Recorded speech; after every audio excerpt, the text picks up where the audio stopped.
Buenas tardes, yo soy el doctor Geder Kiuto, estoy a cargo de este taller de anatomía número 25, donde vamos a ver esófago y estómago.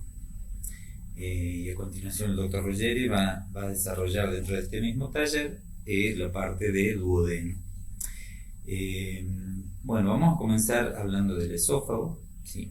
Teniendo en cuenta y teniendo presente que, como vimos en la clase teórica de anatomía del esófago, es un tubo muscular que conecta la faringe con el estómago, que está revestido de un epitelio escamoso estratificado en su interior.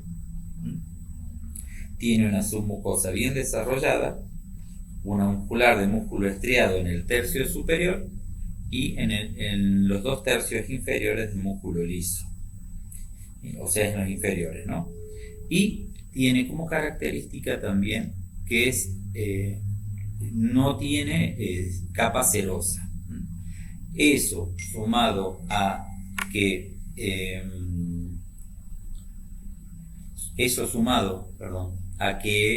tiene una irrigación bastante deficiente, hace que haya patologías que son de muy fácil diseminación.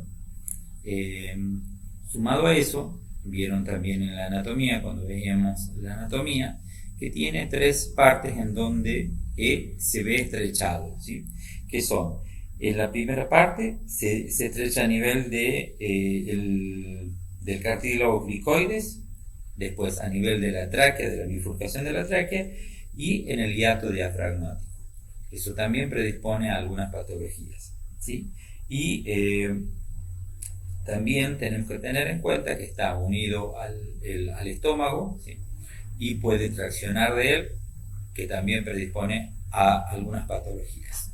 Bueno, habiendo hecho este análisis del aspecto normal general del esófago, vamos a empezar a hablar de algunas patologías y es importante que ustedes destaquen o se den cuenta de que estos talleres son para que ustedes entiendan el por qué estudiamos la anatomía con la rigurosidad que la estudiamos, ¿sí? Porque predisponen a numerosas patologías y porque conociendo la anatomía, la vascularización, etcétera, de las diferentes estructuras anatómicas, nosotros vamos a entender el porqué de algunos procedimientos quirúrgicos también.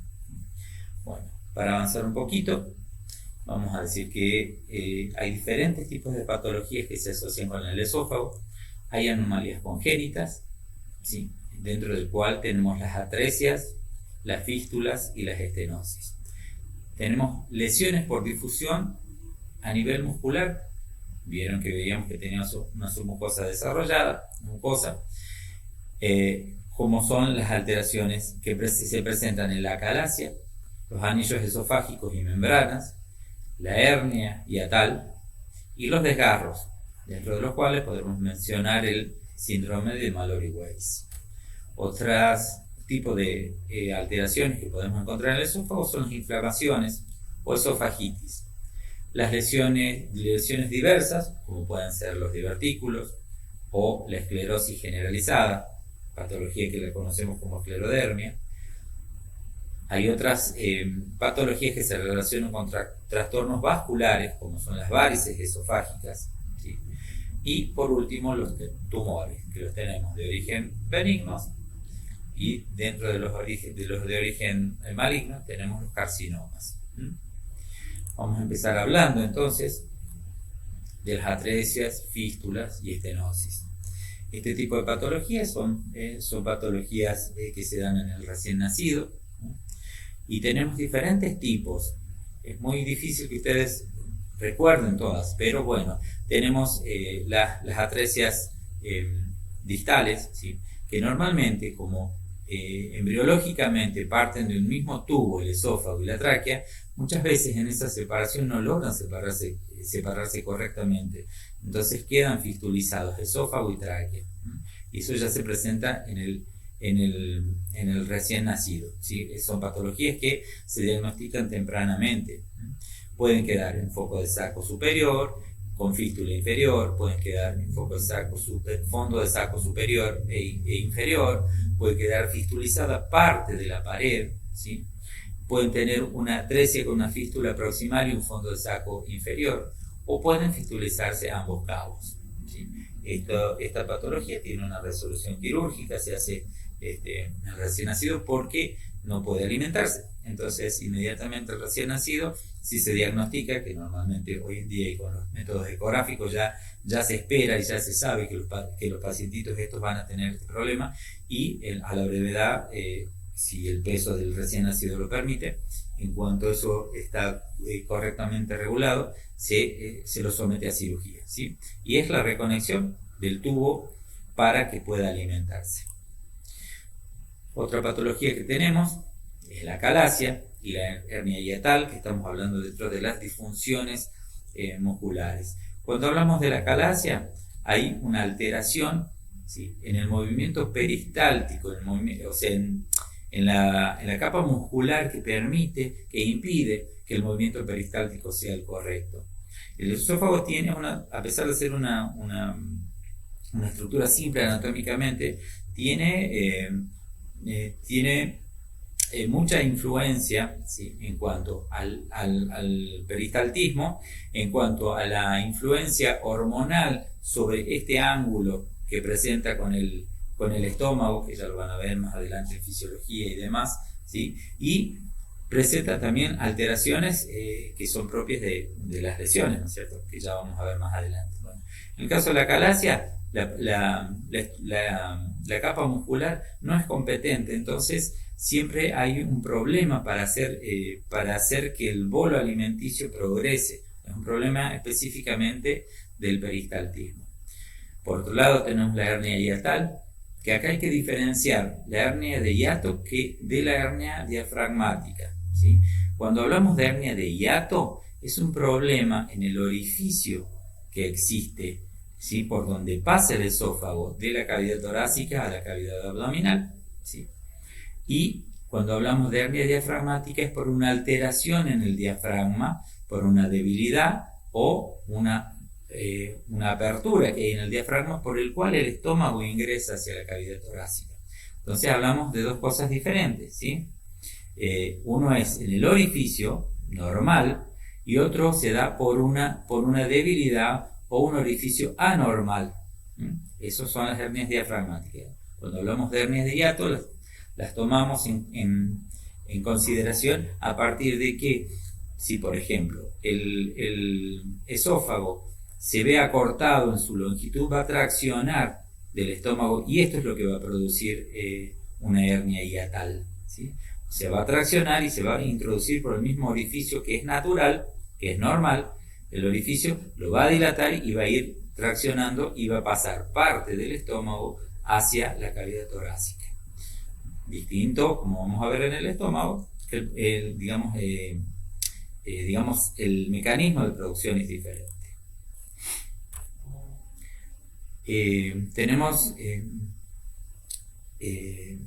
también como característica los desgarros, ¿sí? Los desgarros se dan normalmente asociados a pacientes con problemas de esofagitis crónicas, con problemas de alcoholismo, con problemas el esófago tiene la característica de que es un órgano muy influenciado por el alcoholismo, por el tabaquismo, ¿sí? Y es influenciado también por numerosas alteraciones hormonales que regulan que ese ángulo de His que permite mayor o menor pasaje es influenciado hormonalmente. Entonces tenemos que tener en cuenta eso. Cuando hablamos de síndrome de Mallory-Weiss, vemos en la endoscopía, ¿sí?, estas lesiones lineales, ¿sí?, que pueden sangrar, que pueden presentar, se presentan normalmente como hematemesis. Hematemesis quiere decir un sangrado por la vía bucal, y son lineales, ¿sí?, distintas a otros tipos de laceraciones, ¿sí?, que son en forma circular, que se asocian a la mujer en el embarazo, que se asocia también a una anemia y a una hipocloridria, ¿sí? Bien, esto es desgarro o síndrome de Mallory-Weiss. Esofagitis. El término itis hace referencia a una inflamación. Tenemos esofagitis aguda, que pueden ser por... normalmente la gente acostumbra, y el esófago no tolera, el epitelio que tiene no tolera habitualmente este tipo de daños, digamos. El esófago no tolera muy bien la temperatura alta. Entonces, cuidado con consumir cosas a muy altas temperaturas. Siempre todo alimento debe ser a bajas temperaturas. El hecho de que del consumo por ejemplo, de algunos medicamentos también puede producir esofagitis.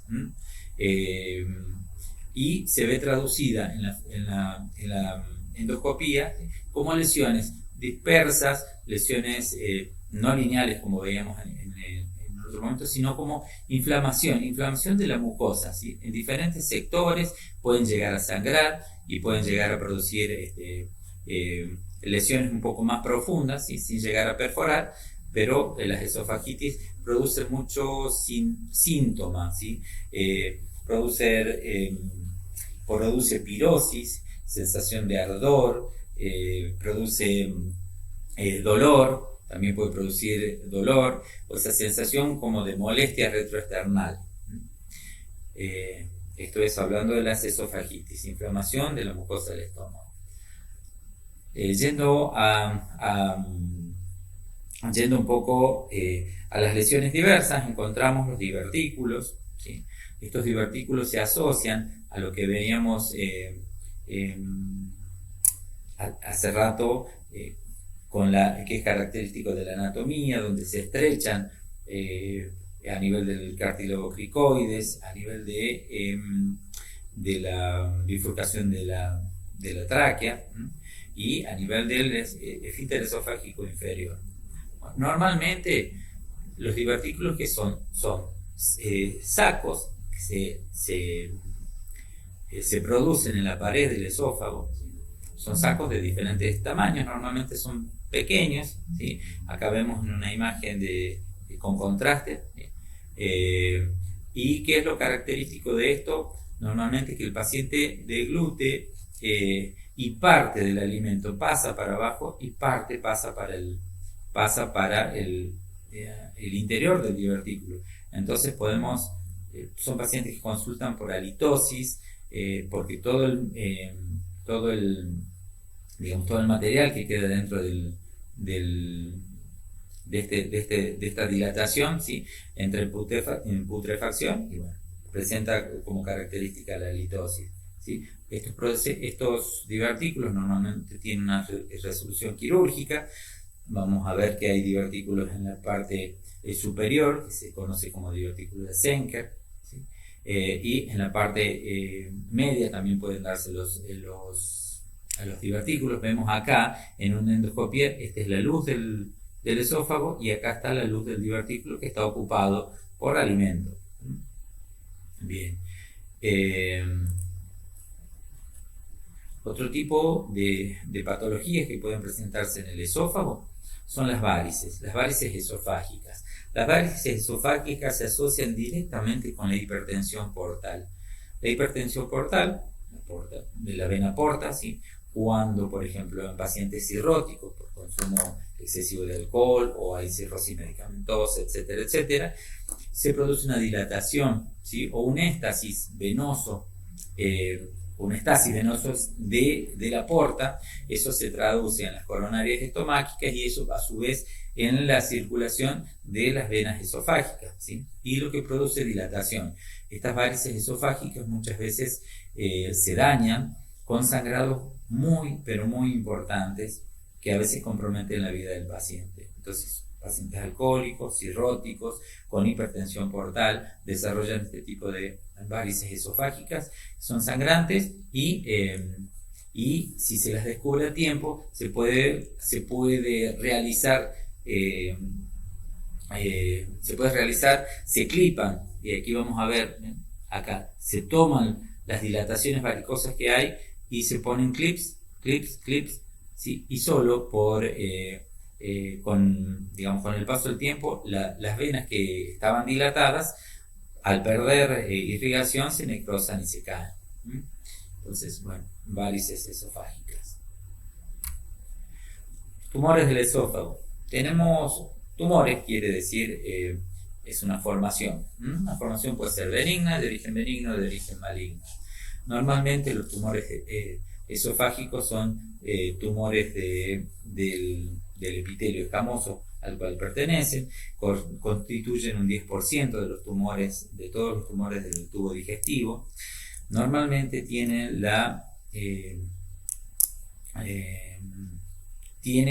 como contra que son tumores que no son fácilmente diagnosticables, el paciente empieza a poder a deglutir con dificultad, entonces el paciente se deja estar, etcétera, etcétera, y son diagnosticados en forma tardía. Muchas veces son diagnosticados cuando ya el tumor horadó la pared y presentan fístulas con la tráquea, produciendo pasaje de alimentos y el paciente se ahoga por esta razón. Uno de los principales síntomas que suelen aparecer es la tos, ¿sí? La tos que muchas veces uno siempre piensa en el árbol respiratorio y normalmente no se descarta en forma temprana que no haya nada en el esófago.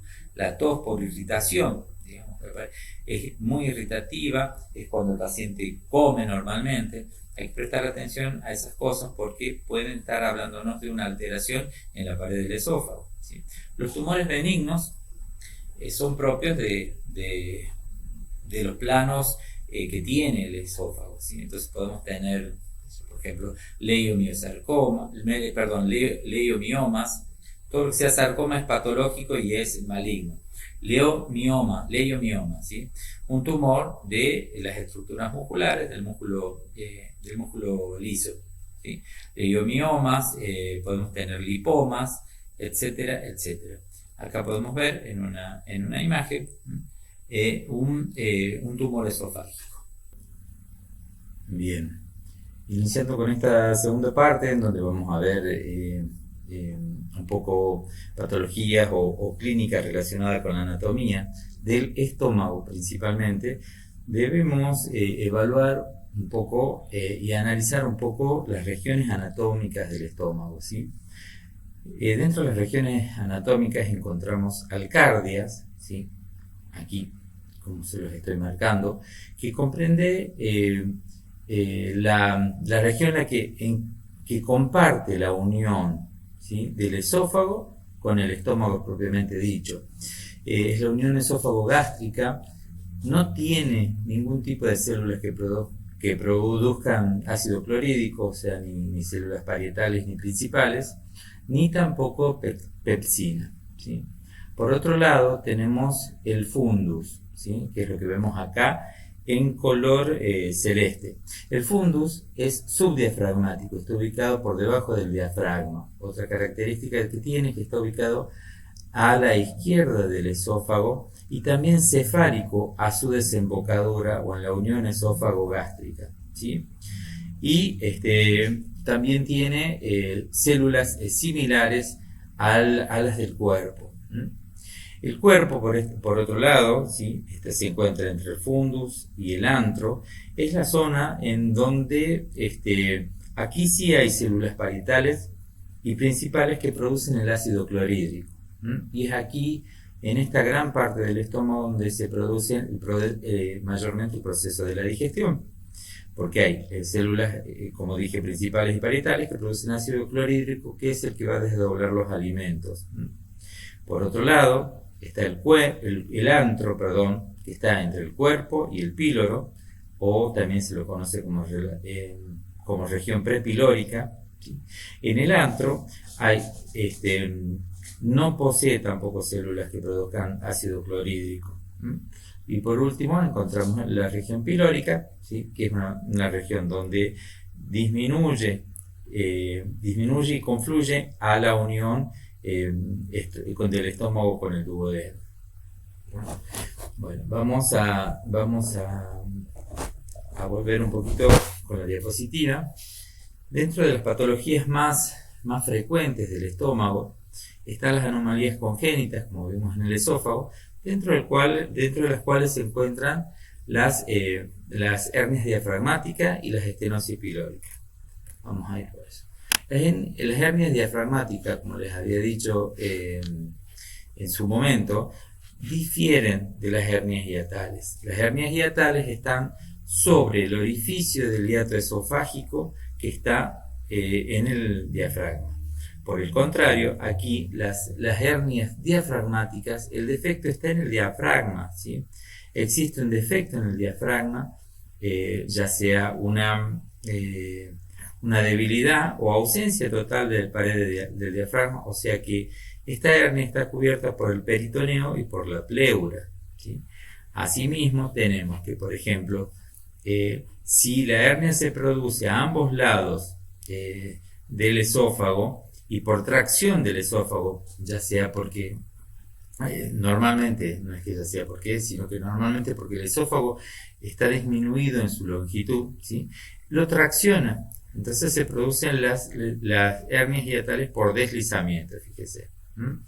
Por otro lado, si el defecto está, normalmente el defecto siempre está sobre el lado izquierdo, ¿sí? Y aquí podemos encontrar las hernias paraesofágicas, o en el caso de asociarse ambas mecanismos de producción se mencionan como hernias hiatales mixtas. Acá podemos ver en las imágenes ejemplos de ambas, ¿sí? Acá tenemos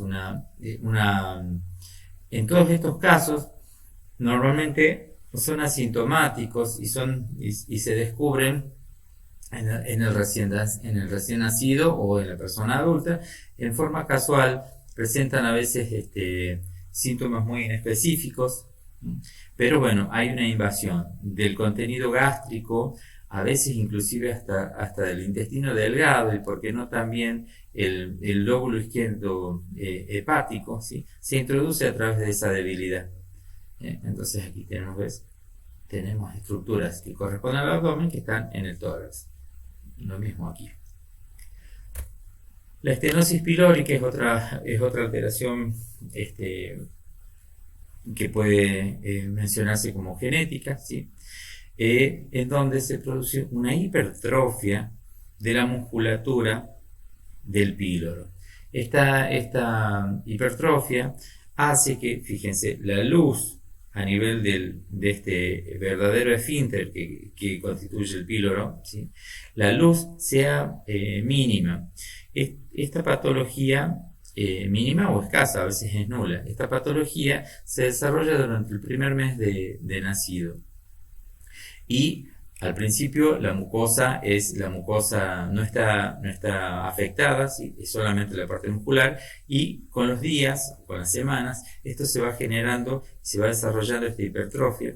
Entonces, hacia el día 20 o 25 del recién nacido, ¿sí? Se produce una oclusión total. Fíjense aquí, esto es un medio de contraste, y fíjense acá cómo está disminuida casi totalmente el paso. No pasa nada de alimento. Entonces esto se traduce en que el bebé se alimenta e inmediatamente, cuando ocupa toda la capacidad del estómago, vomita, ¿sí? Y son vómitos muy característicos porque son vómitos en chorro, y el bebé normalmente tiene hambre porque no se logra alimentar correctamente y llora, y bueno, el diagnóstico se puede hasta inclusive por palpación tocar esta hipertrofia. Normalmente lo que se hace aquí es una piloromiotomía, por una pequeña incisión se aborda en la cavidad abdominal, se hacen cortes en la serosa y por supuesto en la parte muscular del estómago, varios cortes que hacen que esta hipertrofia ceda. Al ceder la hipertrofia, este canal aumenta su volumen y permite el paso de los alimentos nuevamente. Bueno, estas son las malformaciones congénitas. Por otro lado tenemos, vamos a ver en la clasificación, las lesiones inflamatorias. Dentro de las lesiones inflamatorias tenemos las gastritis agudas y las gastritis crónicas. Las gastritis crónicas son comúnmente las del fondo y la del antro, ¿sí? Y por otro lado, la úlcera péptica, que no es la misma entidad, ¿sí? Normalmente, las gastritis agudas, uno menciona como gastritis a cualquier molestia que tiene en el estómago. Así, las dispepsias se las menciona como gastritis, los malestares estomacales se lo mencionan como gastritis, la acidez se lo menciona como gastritis, pero la gastritis es fundamentalmente una inflamación aguda. La gastritis aguda es una inflamación aguda, pasajera, que cura normalmente espontáneamente o con medicación, ¿sí? Y está relacionada al consumo de salicilatos, por ejemplo, de aspirinas. Se la relaciona también al consumo de alcohol, de tabaco, y se la relaciona directamente con el estrés agudo de forma importante. Es una gastritis que suele presentarse en los pacientes quemados, y por el estrés, en los grandes quemados y por el estrés que ellos sufren, suelen presentar gastritis agudas. Ahora, esta gastritis, fíjense, acá está, esta es la parte que está mostrando el estudio, esta es la mucosa normal del estómago. Fíjense cómo acá está infiltrado, tiene algunos puntos rojos, hay un pequeño sangrado. Esta gastritis puede ser superficial o puede ser erosiva, penetrar y sangrar y producir sangrados bastante llamativos, ¿sí? De todas formas, no hay que confundir la gastritis aguda o el sangrado de la gastritis aguda con la úlcera péptica, que ya vamos a ver de qué se trata. Bueno, distinta es la gastritis crónica. La gastritis crónica es un desarrollo y una atrofia de la mucosa por repetidas lesiones. Pueden ser lesiones por gastritis agudas, ¿sí? Que van haciendo que normalmente la mucosa del fundus y del antro se engrose y queda engrosada en forma definitivamente y se termina atrofiando.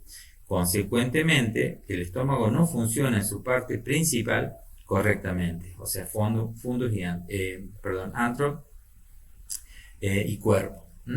Entonces, al no funcionar, el estómago pierde la capacidad de regular la digestión.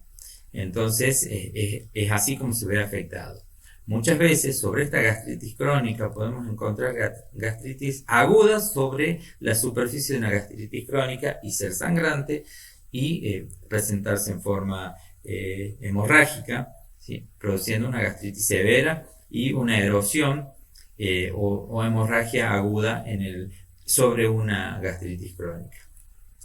Otra entidad muy diferente es la úlcera péptica, que hay que diferenciarla específicamente porque la úlcera péptica no necesariamente se da en el estómago, ¿sí? La úlcera péptica es una lesión solitaria. Normalmente es muy marcada. Fíjense que acá tiene los bordes muy marcados, tiene pliegues convergentes, fíjense, en todos los casos, ¿eh? Hay pliegues que convergen y en el fondo hay un lecho sañoso donde se encuentra la úlcera. La úlcera péptica es específicamente por un daño que hace el ácido clorhídrico sobre una zona puntual. Y contrario a lo que uno piensa, el sitio más frecuente no es el estómago, sino el duodeno en su primera porción. Por supuesto que tenemos también úlcera péptica y en el estómago cuando se presenta con mayor frecuencia en el antro. Pero también tenemos úlceras pépticas, por ejemplo, en el esófago. El esófago, en su unión al estómago, muchas veces cambia ese epitelio estratificado del que hablamos hace un rato por un epitelio glandular. Este epitelio glandular, por efecto de la regurgitación o por efecto del efecto del ácido mismo sobre estas células estratificadas, muta y se convierte en un epitelio glandular que Barrett lo definió como esófago de Barrett, ¿sí? Sobre esta parte del esófago, que sería la última parte donde han habido cambios en las células y pasando de epitelio estratificado a epitelio glandular, sobre esta también pueden asentarse úlceras pépticas. Y sobre esas úlceras pépticas, que pueden darse en forma crónica, puede asentarse también un cáncer. Entonces, entonces, primero que nada, aparecen en la primera porción del duodeno, que ya lo va a explicar mejor el doctor Ruggeri, después en el estómago, después sobre el esófago, ¿sí? Y pueden encontrarse también en los ostomas de las gastroenterostomías, o sea, de los anos contra natura, sobre esa superficie también, y por efecto del ácido clorhídrico que pierde su barrera, ¿sí? Se hace esa lesión y se profundiza.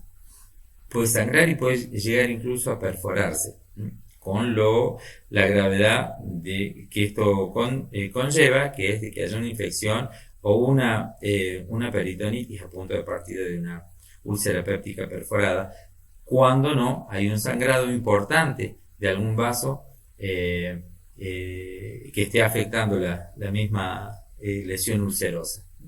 También se pueden encontrar los divertículos de Meckel como forma característica, y en un caso de una patología que se llama síndrome de Zollinger-Ellison, se presenta en varias partes del intestino delgado. Entonces, no confundamos úlcera péptica con gastritis, ni aguda ni gastritis crónica. Por otro lado, tenemos los tumores gástricos. Como tumores gástricos, encontramos los tumores gástricos benignos que, digamos, no hay células que desarrollen en forma atípica y se desarrollen como en el cáncer, en forma primero atípica y segundo descontrolada, ¿sí? Ahí pueden aparecer tumoraciones que no necesariamente son malignas. Por ejemplo, tenemos el caso de, por ejemplo, los pólipos gástricos, ¿sí? Fíjense, la superficie del estómago está tapizada de pólipos. Acá hagamos una diferencia para que les quede de ahora y para siempre. Los pólipos crecen hacia la luz del tubo digestivo y los divertículos crecen, o sea, se desarrollan de la luz para afuera. Los pólipos a veces son sólidos y a veces son saculares, y los divertículos siempre tienen forma sacular y exceden la pared hacia afuera. Los pólipos nacen de la pared hacia adentro del tubo digestivo. Tenemos como otra lesión los leiomiomas. Acá dice, perdón, yo puse mal, leiomiosarcoma, es un leiomioma. Un leiomioma es un tumor benigno de la capa muscular del estómago. Por otro lado, sí tenemos los tumores malignos, de los cuales el más frecuente es el carcinoma gástrico, ¿sí? El adenocarcinoma. Es un tumor secretante, es un tumor que se presenta con mayor frecuencia en el cuerpo y en el antro. Las lesiones que normalmente ustedes van a ver que en las imágenes son feas efectivamente. ¿Y qué quiero decir que son efectivamente feas? Que si uno biopsia esto, acá hay una proliferación celular exagerada y descontrolada. Por otro lado, las lesiones que son propias del carcinoma son lesiones con bordes anfractuosos que traccionan el resto del tejido del órgano. El carcinoma gástrico es muy frecuente, está relacionado con el consumo de carnes con alta proporción de sal, por ejemplo, ¿sí? En el caso de los chacinados, o en el caso de la gente de campo que consume carnes en salazón, como ser el charqui, etcétera, etcétera. De acuerdo a la zona del estómago en que se encuentre, nosotros vamos a ver, y acá volvemos a utilizar, a entender el por qué es importante que ustedes sepan algo de las patologías que se presentan en el estómago, que de acuerdo a la vascularización del estómago, a la que acaban de ver ustedes en el trabajo, en el teórico de la anatomía gástrica, ¿sí? De acuerdo a la vascularización es la posibilidad de resección quirúrgica que puede hacerse, conservando parte, si el caso lo permite, o teniendo que hacer una gastrectomía total. Hay otros tumores malignos que se presentan a partir de las células linfáticas, como son el linfoma gástrico. Tenemos que característicamente, como decíamos, todos los tumores malignos presentan superficies anfractuosas, con tironeamiento del tejido, y se pierde la arquitectura normal de la mucosa o de los planos que afecte el tumor, ¿sí? Entonces, linfoma gástrico. Y por último, tenemos el sarcoma gástrico, ¿sí? Que es una vista, acá vemos una vista endoscópica, tiene múltiples nódulos, ¿sí? De color púrpura, fíjense, lo característico es que tiene un color rojo, y normalmente se dan en la zona del antro gástrico.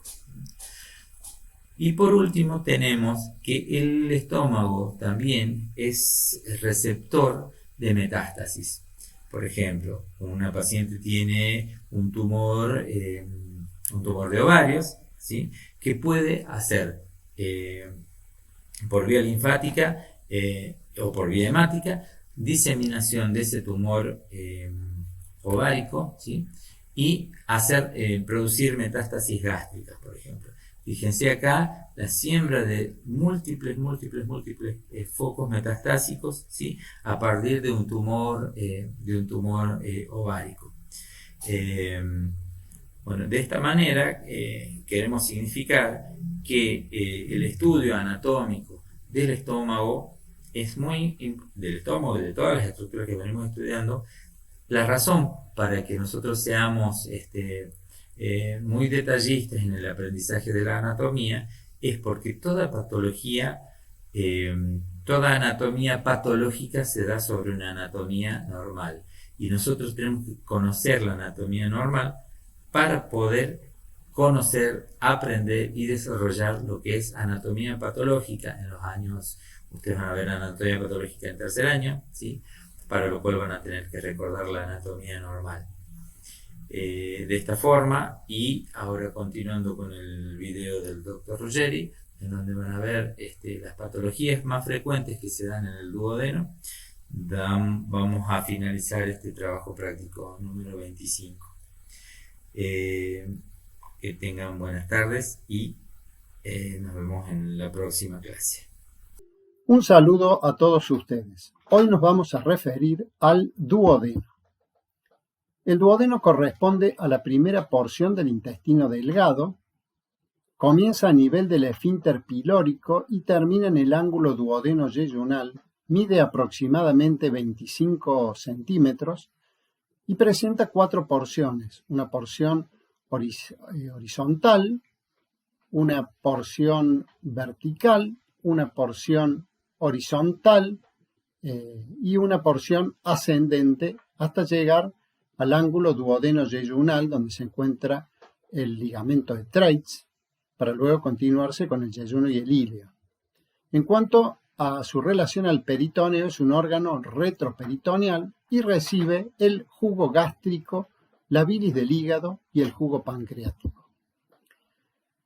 Acá vemos la disposición del peritoneo en relación al duodeno. Como vemos, está cubierto por su cara anterior por el peritoneo, con lo cual sería un órgano retroperitoneal.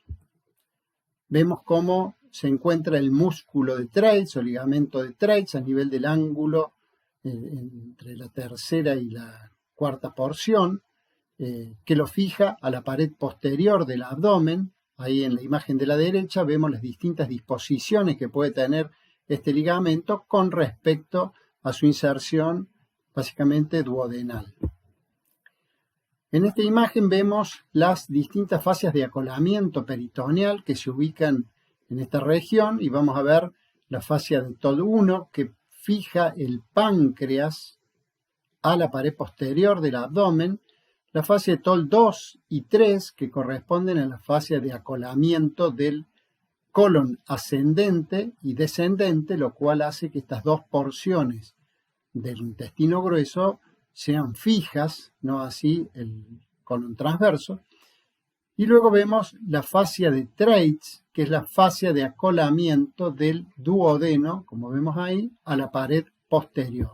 Por lo tanto, el peritoneo va a cubrir este órgano todo por delante, o sea, por su cara anterior, y lo va a dejar en una situación retroperitoneal. En esta imagen vemos la mucosa duodenal, vemos que la desembocadura del estómago, el píloro y la primera porción del duodeno, que se llama bulbo duodenal, donde vemos que no hay grandes pliegues, pero sí después en la segunda, tercera y la cuarta porción comienzan unos pliegues circunferenciales de la mucosa que se llaman pliegues de Kerkring. Ahí vamos a ver la desembocadura a nivel de la papila, vamos a ver la papila en la mucosa que corresponde a la papila de la ampolla de Vater, en la cual desemboca la vía biliar y la vía pancreática, como dijimos en la segunda porción. En cuanto a la estructura de la pared duodenal, debemos recordar que, bueno, la capa más externa corresponde al peritoneo, que es la capa serosa, una capa interna, vamos a ver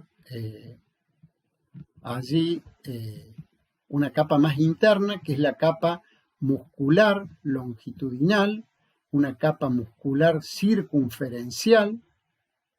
En esa se encuentran los plexos de Meissner y de Auerbach, que luego lo vamos a ver. Luego se encuentra la capa submucosa, la muscular de la mucosa y la capa muscular donde se van mucosa, donde se van a encontrar una serie de células que ya las vamos a detallar y glándulas a continuación. En cuanto a esa inervación de la pared, como dijimos, se encuentran los plexos submucosos de Meissner, que es una red continua desde el esófago hasta el ano.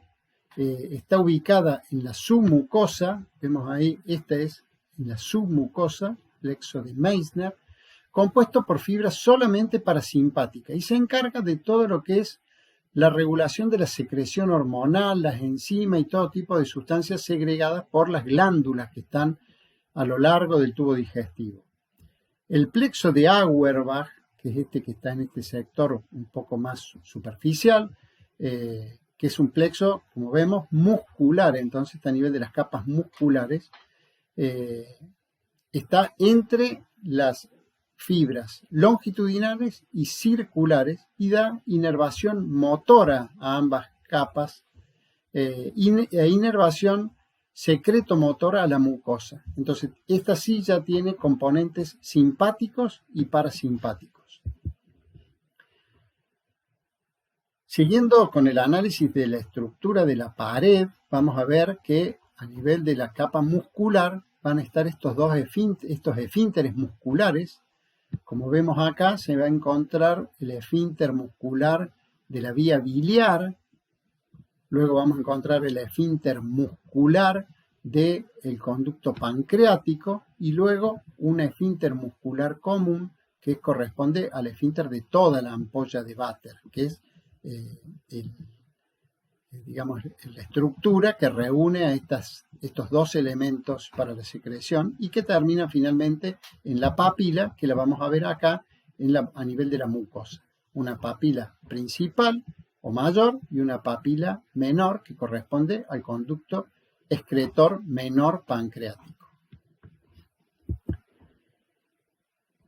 En cuanto a las características de la irrigación del duodeno, vamos a ver que se va a dar por dos arcos pancreáticos duodenales, anterior y otro posterior, que se generan a partir, digamos, de la arteria gastroduodenal, rama de la hepática, y de la arteria mesentérica superior. Entonces se conforman estos dos arcos pancreáticos duodenales, anteriores y posteriores, por lo tanto vemos que la irrigación arterial es muy rica a nivel del duodeno. En cuanto al drenaje venoso, también se hace por un drenaje importante, pancreático, las venas pancreáticos duodenales, que terminan drenando también a nivel de la mesentérica superior, y también hay una vena importante a nivel pilórico y del antro que desemboca a nivel de la vena porta. En cuanto a la inervación simpática y parasimpática, bueno, la inervación parasimpática está dada básicamente por ramas que vienen con el nervio vago, que viene descendiendo por el esófago y llega hacia las caras del estómago y envía entonces esas ramas parasimpáticas para el duodeno, y la inervación simpática está dada básicamente por ramas que llegan al duodeno de los ganglios celíacos.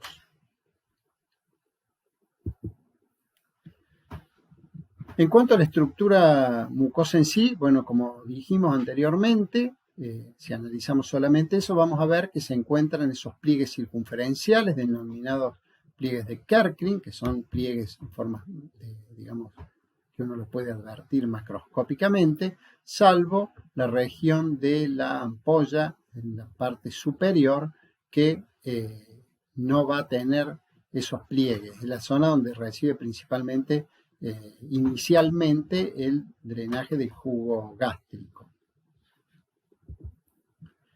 Ya si analizamos más en detalles las características de esa mucosa en sí, vamos a encontrar que hay numerosas vellosidades mucosas que se disponen de esta forma, y a su vez hay pequeñas como invaginaciones, que son las glándulas intestinales. Ahí se van a disponer otro tipo de células, algunas en la parte de las vellosidades y otras a nivel de las glándulas, y vemos cómo es la irrigación que viene acá por el sector submucoso y va a enviar ramas arteriales y venosas hacia las vellosidades. En la parte más externa, por supuesto, se encuentran las fibras musculares circulares y longitudinales, y finalmente se encuentra el peritoneo, que sería la capa serosa.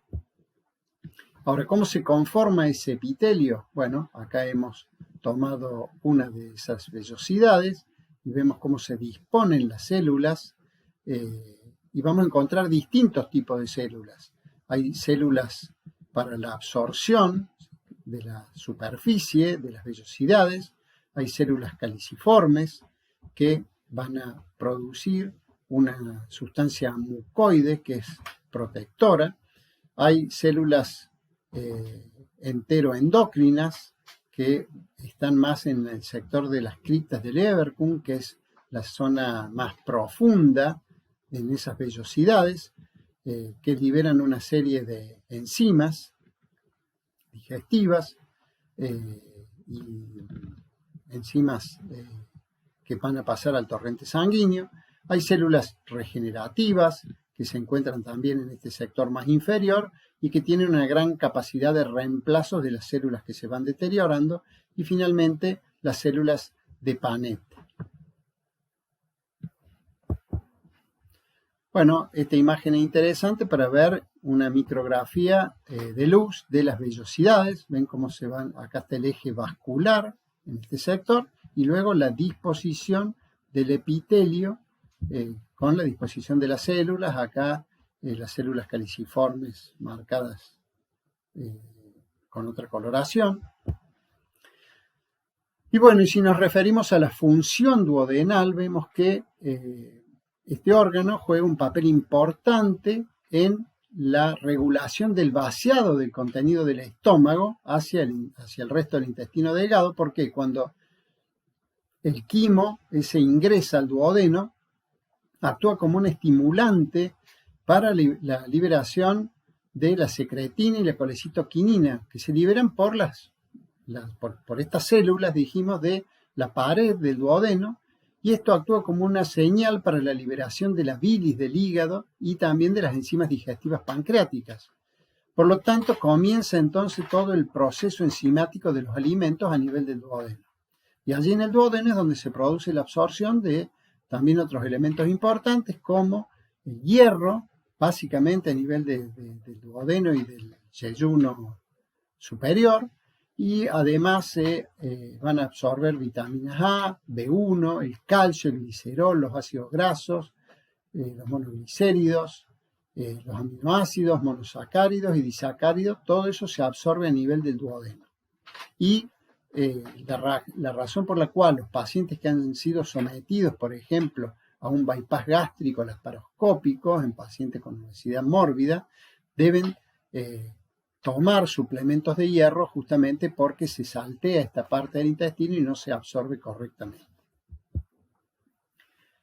Bueno, el aporte secretorio entonces que recibe el duodeno, vemos que es de la vía biliar, que viene del hígado, que va a estar conformada por los conductos hepáticos derecho e izquierdo, forman el hepático común, reciben el contenido de la vesícula a través del conducto cístico y se conforma el colédoco que viene a desembocar con su esfínter a la ampolla de Vater, lo mismo que recibe la secreción pancreática por el conducto de Wirsung. Este es el conducto pancreático principal, con también su esfínter y llegando también hasta la ampolla de Vater, segunda porción del duodeno. Bueno, acá vemos mejor las características de la desembocadura de esos dos conductos a nivel de la pared, cómo es la disposición de las fibras musculares para conformar ese esfínter muscular a nivel de la ampolla de Vater. En cuanto a la patología que encontramos a nivel del duodeno, vamos a tener todo este tipo de enfermedades, como las úlceras pépticas, que se ven como estos despulimientos, estas erosiones y a veces lesiones más profundas a nivel de la mucosa del órgano. A veces se puede llegar a perforar, hay perforaciones del duodeno y a veces a nivel más bajo, a nivel intestinal. También se producen traumas abdominales, lesiones punzocortantes que pueden lesionar el duodeno y también a veces requieren el abordaje y la reparación quirúrgica. Atresias duodenales, que ya la vamos a ver, es decir, en el desarrollo, a veces no se termina de desarrollar esta parte y por lo tanto hay que repararla también en los recién nacidos. Divertículos duodenales, que son como fondos de saco que se generan paralelos a la luz del duodeno. También hay tumores, que son los ampulomas, es decir, a nivel de la ampolla de Vater se genera un tumor, que acá lo vemos, como está desarrollado y visto desde la luz del duodeno. Y también a veces encontramos casos de malrotación del intestino delgado con todas las consecuencias que esto genera. Es una imagen de la atresia duodenal. Vemos cómo se hace el abordaje a ese nivel. Acá está la falta del desarrollo de una parte del duodeno. Se generan las aberturas en el cabo proximal y en el cabo distal para luego generar la anastomosis en ese sector y permitir luego que se realice la permeación. Entonces se reanuda el circuito o el tránsito normal intestinal de esa forma. Bueno, con respecto a los estudios diagnósticos que podemos utilizar a nivel para el duodeno, para la patología duodenal, vemos, este es un estudio endoscópico, entonces podemos ver bien las características mucosas y la luz y la permeabilidad de la luz del duodeno. También se pueden realizar estudios radiográficos contrastados con sustancia de contraste. Vemos cómo se llena el estómago y luego el paso para el duodeno y luego para el resto del intestino delgado. Este es un estudio seriográfico de estómago, o sea, esófago. Vemos la evaluación del esófago, el estómago, el fondo, el cuerpo, el antro, el píloro y todas las características del duodeno, las distintas porciones del duodeno. Vemos cómo se va rellenando con el método de contraste. es uno de los estudios más básicos que se realiza a este nivel. También podemos utilizar la tomografía computada con contraste también. Entonces acá vamos a ver también la zona del bulbo, la segunda porción del duodeno, la tercera y la cuarta porción. Analizamos todas las características y el contenido de esa lesión. Nos sirve mucho este estudio. Y bueno, para los estudios endoscópicos, para realizar la endoscopía digestiva alta que se denomina, que va a ingresar a través de la boca y sigue todo el recorrido del tubo digestivo, utilizamos este aparato que es un fibroscopio flexible y que tiene canal de trabajo con todas estas pinzas que se introducen por ese sector. Podemos tomar biopsias o hacer algunos procedimientos quirúrgicos, infiltraciones también. Y bueno, uno de los estudios más utilizados es la colangiopancreatografía retrógrada endoscópica. Entonces se coloca el fibroscopio, se llega a la ampolla de váter y a través de eso se realiza la inyección de una sustancia de contraste, con lo cual se va a colorear toda la vía biliar, extrahepática, podemos analizar, y la vía intrahepática también, y el conducto pancreático, para ver si hay una buena permeabilidad o si hay alguna fuga de esta sustancia. Y bueno, este es un esquema también de otros procedimientos que se pueden realizar por esta vía, como por ejemplo la colocación de un stent en el conducto biliar, cuando hay un tumor, como en este caso, que va a estrechar el conducto biliar, con lo cual se genera un éstasis de la bilis a nivel de la vía biliar. El paciente se pone histérico porque toda esa bilis pasa, al no poder drenar al tubo digestivo, pasa a la sangre, el paciente se pone histérico, entonces tenemos que repermeabilizar esto, entonces se coloca ese stent a través de esta vía, de esta colangiopancreatografía retrógrada endoscópica. Bueno, muchísimas gracias.